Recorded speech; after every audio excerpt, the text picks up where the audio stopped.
Fala galera do canal, sejam bem-vindos a mais um vídeo. E hoje nós vamos falar sobre a situação atual do mercado imobiliário brasileiro. Para você que está chegando agora no canal, meu nome é Fabrício Bragato e aqui nós falamos sobre o mercado imobiliário de uma maneira simplificada para você que quer investir nesse mercado ou quer apenas realizar o sonho da sua casa própria. Bom pessoal, recentemente eu tenho recebido muitos questionamentos acerca do mercado imobiliário brasileiro. Muitas pessoas querem saber se a gente está vivendo o estouro de uma bolha, se é um bom momento para adquirir um novo imóvel, se não é um bom momento. Então eu vou trazer para vocês aqui uma série de informações e dados da economia brasileira que vão trazer para a gente base para a tomada de decisão, né, se vale realmente a pena investir ou não em imóveis agora. Então eu vou mostrar aqui para vocês uma série de gráficos e estatísticas do mercado imobiliário para que a gente possa discutir um pouquinho e entender o que está acontecendo no mercado atualmente. O primeiro gráfico que eu trago para vocês aqui são as concessões de financiamento imobiliário para pessoa física, tanto para taxas a mercado quanto para taxas reguladas. Então vocês vão notar aqui, pessoal, 2020, né, quando começou a pandemia, 2021, a gente teve um grande aumento aqui, né, da concessão de financiamentos.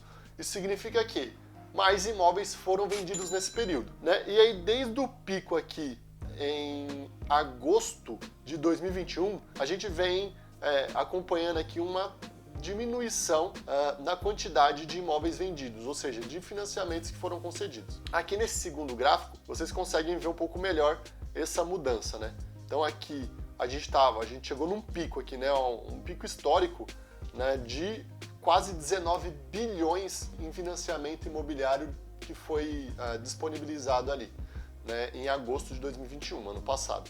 E agora a gente está ali 12, 13 bilhões. E aí, a que se deve essa modificação, essa mudança no mercado? Aqui nesse gráfico, a gente vai ver a evolução da curva de juros durante todo esse período, aí, desde 2012 até agora. Então você pode ver que a gente teve as mínimas históricas aqui em 2021, que era a mesma época que a Selic estava em 2% ao ano. Apesar da Selic ser 2%, a gente tem uma boa diferença aqui, né? Bom spread aqui, né? Que é o retorno que o banco tem, né? 3 vezes mais aqui, já que a taxa está girando em torno de 7, 8%, e a gente está vendo aqui um aumento nessas taxas de juros nos últimos meses ali, né? E aí a gente vai ver, comparando os gráficos aqui, que quando a gente tem um aumento expressivo da taxa de juros, a gente tem uma diminuição na concessão de financiamentos, ou seja, na venda de imóveis. Aqui a gente está falando de 2016, quando foi a crise, que a gente teve o impeachment da Dilma, uma série de fatores aí no mercado interno que influenciaram nessa queda na venda de imóveis e também, né, por conta de outros fatores como inflação, a gente teve um aumento nas taxas de juros. Mais para frente aqui a gente vai conseguir ver a evolução no valor dos imóveis. Então a gente está aqui, né, começou essa estatística, ela inicia em 2001, então a gente teve um aumento aqui até 2014 e 15, e aí em 2016, né, mesma época ali, a gente teve um aumento grande nas taxas de juros, a gente teve uma queda na venda de imóveis, logo a gente teve uma pequena diminuição no valor dos imóveis, que retomou ali em 2018 mais ou menos. E aqui em 2021, 2022, a gente chegou no pico, no valor máximo desse indicador aqui que mostra pra gente o valor dos imóveis. E aí, pessoal, só ressaltando que todos esses dados que eu estou trazendo para vocês, eles são dados reais, tá? Então foi tudo tirado aqui do Banco Central e que não são nenhuma estimativa e nem sondagem, é realmente aquilo que aconteceu. E aqui a gente consegue ver nesse último gráfico a evolução, né? Então aqui em 2020 a gente teve esse grande aumento e aqui a gente teve uma diminuição no aumento. Pessoal, bastante atenção aqui. A gente teve uma diminuição no valor, no ritmo de subida de preço. Não significa que os imóveis estejam desvalorizando, tá? A gente teve uma desvalorização aqui, ó, 2015, 16, 17, que é aquele caso que eu estava mostrando para vocês aqui em cima, ó, que a gente teve uma queda na venda de imóveis, tá vendo? 15, 16, 17. 2018 ele começou a subir também. Então foi nesse momento aqui que a gente teve uma pequena queda. E ainda assim, essa queda foi bem pequena, ó, menos 2,69. Se você pensar em 2010, que a gente estava com uma subida de preço de quase 20%, e agora, em 2021, que a gente estava com subida de preço de quase 8%, então, realmente, quando a gente fala dessa queda no valor, ela é bastante pequena. E aí, pessoal, o que aconteceu ali durante a pandemia que a gente teve todo esse boom, né? Esse grande aumento na venda de imóveis, consequentemente aumento nos preços. Muitas pessoas começaram a trabalhar de home office e mudaram sua percepção sobre a necessidade do espaço dentro de casa. Então elas viviam em apartamentos ou casas pequenas e eles começaram a enxergar a necessidade de ter uma casa um pouco maior, de ter um apartamento um pouco maior. E aí isso acabou aquecendo o mercado imobiliário. Muitas pessoas acabaram trocando suas casas. Só que aí muitas pessoas não tomaram essa decisão logo, né? Elas esperaram um pouco para ver o que ia acontecer. Porque ainda existia muita incerteza no mercado. Será que vai continuar a pandemia? Será que isso vai acabar? Quanto tempo isso vai durar? E essas pessoas, né, que inicialmente estavam com dúvida, retornaram ao trabalho presencial, mesmo que seja part-time, né, alguns dias na semana e tal. Mas elas estão retomando. Então aquela necessidade de espaço que ela tinha inicialmente, eles acabaram falando, vou esperar mais um pouco, ou vou deixar para um segundo momento, vou juntar mais dinheiro, série de outros motivos aí que podem ter impactado além, né, da crise econômica, da inflação, do aumento grande dos preços e de uma série de fatores que tem influenciado tanto o mercado nacional quanto o mercado mundial também, né? Então a situação, eu vou mostrar daqui a pouco para vocês, a situação do mercado imobiliário em outros países e comparar o Brasil em relação a esses outros países, tá? Portanto, tudo isso que eu mostrei para vocês aqui, ele realmente mostra que a gente viveu um boom imobiliário e esse aumento está desacelerando, né? Mas para poder falar se a gente está numa bolha ou não, a gente precisa comparar outros países que passaram por situações parecidas, que é o caso dos Estados Unidos lá 2007, 2008 até 2009, que eles tiveram uma grande crise que foi realmente gerada a partir da crise imobiliária que eles tiveram. Então por que eles tiveram uma bolha imobiliária lá nesse período que eu comentei com vocês? O principal fator que influenciou na crise imobiliária americana foi a facilidade de crédito. Então eles tinham uma taxa de juros muito baixa, eles tinham uma concessão de crédito muito grande, né, para muitas pessoas, inclusive não tomando cuidado em relação à capacidade de pagamento da dívida dessas pessoas. Então, e lá nos Estados Unidos, diferentemente do Brasil, não existe um limite de 30% da sua renda, né, da prestação. Então eles podem financiar muito mais do que esses 30%. Isso tudo acabou colapsando o mercado, né? Já que eles tinham todo esse monte de pessoa com crédito, o valor dos imóveis começou a subir demais.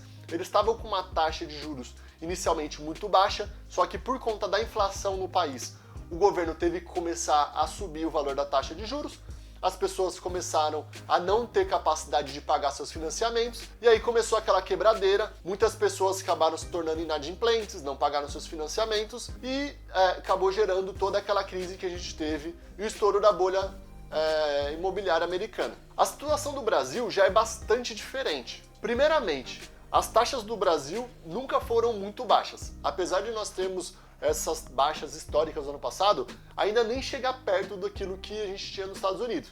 Coisa de 2% ao ano, ou até menos, né? A taxa de juros americana, ela estava muito próxima de zero. Então os financiamentos realmente eram muito baratos. Principalmente o financiamento imobiliário, que é um dos mais baratos que a gente tem no mercado. Inclusive aqui no Brasil, o crédito imobiliário é um dos mais baratos que a gente tem. Outra questão é com relação à facilidade de crédito. Quem já fez um financiamento no Brasil sabe o quão complicado é, você precisa comprovar renda, né? Você tem esse limite que é definido por lei. Quem ainda não assistiu os vídeos sobre financiamento imobiliário que eu fiz para vocês, vou deixar o link aqui em cima, então vocês assistam lá que eu falo bastante sobre isso, limite para financiamento, taxa de juros e tudo mais. E se você não se inscreveu no canal, aproveite para fazer isso agora e já curtir esse vídeo. Então, além de a gente ter essa limitação de 30% da sua renda, nós temos taxas de juros mais elevadas, a gente ainda tem essa questão de ter uma taxa variável. Então a gente tem também, né, como eu falei nos vídeos de financiamento imobiliário, taxa mais TR, uma taxa mais IPCA. Então tudo isso faz com que o sistema financeiro se torne um pouco mais robusto e não aconteça como nos Estados Unidos de banco quebrar também, né, que teve essa questão. Então para fechar essa análise qualitativa que a gente está fazendo aqui, eu vou trazer para vocês um ranking elaborado pela Bloomberg que mostra os países que estão com maior iminência de bolha imobiliária do mundo. Então aqui, pessoal, vocês podem ver a Nova Zelândia é o principal país, né? Então tem uma série de indicadores aqui que mostram, né, o quão próximo de uma bolha eles podem estar.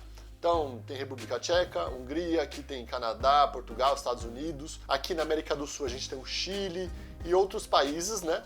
E aí, como vocês podem notar, o Brasil não está nessa lista. Então o que isso significa, pessoal?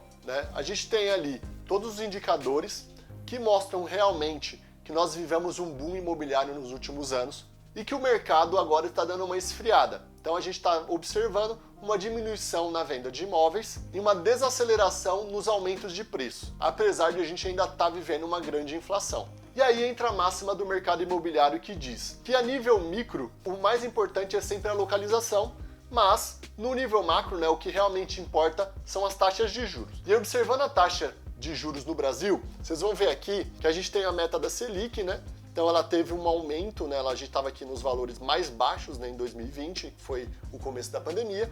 Depois essa taxa começou a subir bastante. Só que a perspectiva, segundo o Boletim Focus, é de que a taxa de juros no Brasil, ao final desse ano, seja de 13,25%, já no final do ano que vem, 10%, e em 2024, 7,5%, que é uma taxa bem ok aí para os padrões brasileiros. Mas na prática, o que isso significa?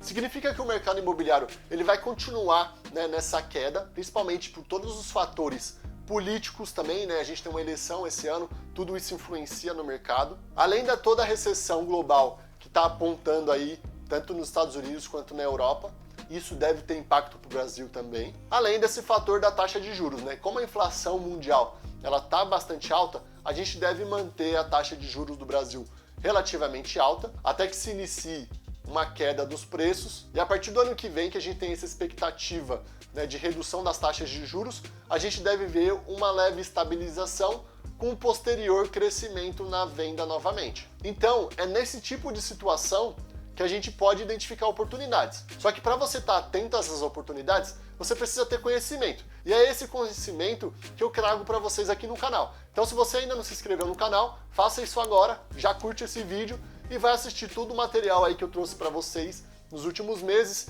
e os próximos que eu vou criar para vocês, que eu vou estar sempre mostrando para vocês formas de você identificar, boas oportunidades. Como que você faz isso? E quando você for buscar pelo seu novo imóvel, fale com a nossa equipe através dos contatos que eu tenho na descrição desse vídeo e também no meu perfil, para que possamos ajudá-los nessa busca. Só lembrando que o nosso trabalho ele é totalmente independente. Nós não somos corretores e nem uma imobiliária, portanto não temos nenhum conflito de interesse. Era isso que eu queria trazer para vocês no vídeo de hoje, pessoal. Se vocês ficarem com alguma dúvida, quiserem fazer alguma sugestão, deixa aqui nos comentários que eu sempre busco responder para vocês da melhor forma possível. Muito obrigado e até o próximo vídeo.